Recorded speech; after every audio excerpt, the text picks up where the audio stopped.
Non so tu quante volte sei stato copiato, ma adesso ti racconto quello che è accaduto a me.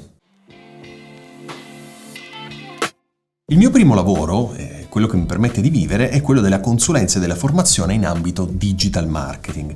Bene, che cosa è capitato? Che un po' di tempo fa una mia ex studentessa ha pensato bene, quando ha fatto il sito per la prima volta, di farlo identico al mio. Quando dico identico, non intendo simile, intendo identico. È andato a prendere il mio stesso font, è andato a prendere lo stesso punto di giallo, è andato a prendere il nero. Pensa lo stesso layout dell'immagine per la condivisione dei post sui social. Quindi stessa grafica, stesso font, stessi colori, soltanto che al posto della mia faccia barbuta c'è la sua. Io non riesco veramente a capire come si possa arrivare a far questo, cioè come si può essere così a corto di idee o comunque non sforzare neanche un po' il proprio cervelletto e copiare da qualcuno. Io sono per il prendere ispirazione, non per il copiare, e c'è una bella differenza.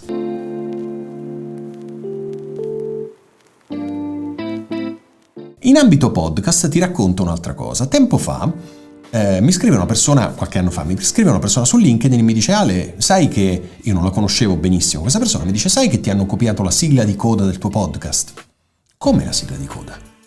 Sono andato ad ascoltare il podcast in questione, che non ha niente a che fare col marketing e la comunicazione, e questa persona aveva pagato una speaker professionista affinché leggesse il testo che io utilizzavo per la mia sigla di coda. Sai cos'era questo testo? Un testo semplicissimo nel quale si dice, semplifico il concetto: se quello che ti ho raccontato ti è piaciuto, seguimi sui social, così non ti perdi neanche una puntata.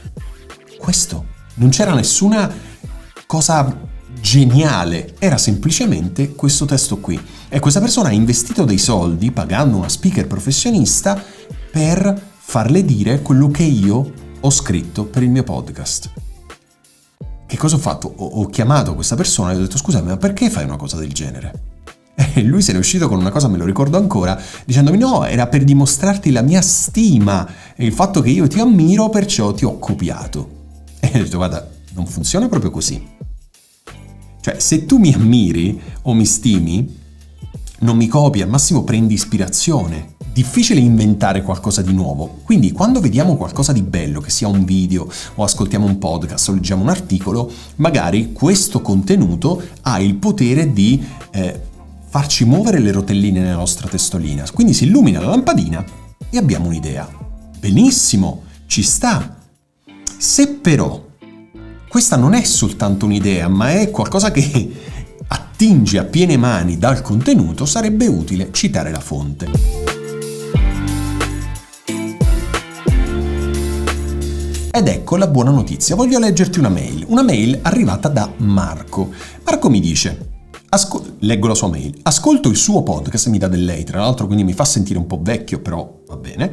Ascolto il suo podcast e lo trovo semplice, molto comprensibile, ben fatto, ironico, completo e ricco di spunti. Grazie.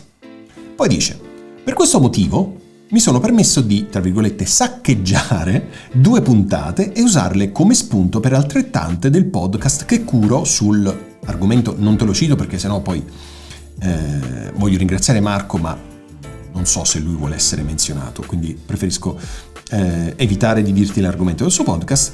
Una pubblicata ieri e l'altra verrà pubblicata tra 2 settimane. Spero vorrà perdonarmi per questo saccheggio. Comunque ho citato le fonti sia nel podcast che nel testo. In allegato le mando i link. Grazie.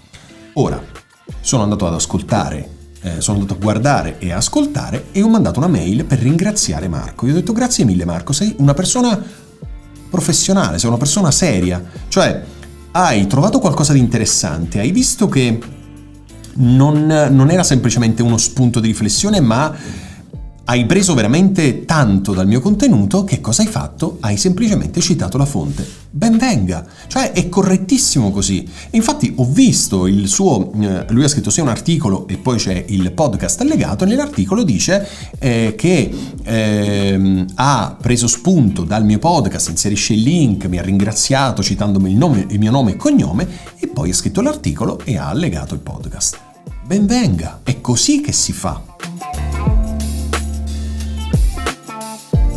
Quindi la cosa che volevo comunicarti in questo video è che raccontarti insomma queste cose, queste due cose brutte che sono capitate, ma più che altro per riderci sopra, perché è veramente da psicopatici fare cose del genere.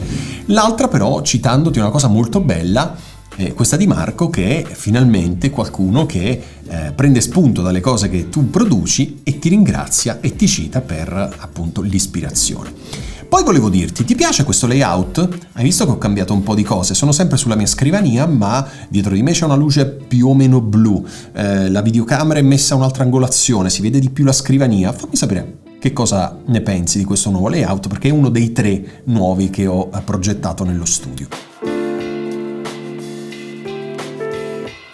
Ti hanno copiato? Fammi sapere anche questo. Fammi sapere se sei stato copiato. Spero che tu non abbia copiato, però mi farebbe piacere sapere se ti hanno copiato e se hai trovato psicopatici come me, oppure persone insomma un po' più carine e gentili come Marco, che si è preso la briga di dirti, di ringraziarti e di dirti appunto che ti aveva citato. Ok? Bene, questo era un video molto breve perché volevo raccontarti questa cosa e farti vedere anche questo nuovo layout dei video.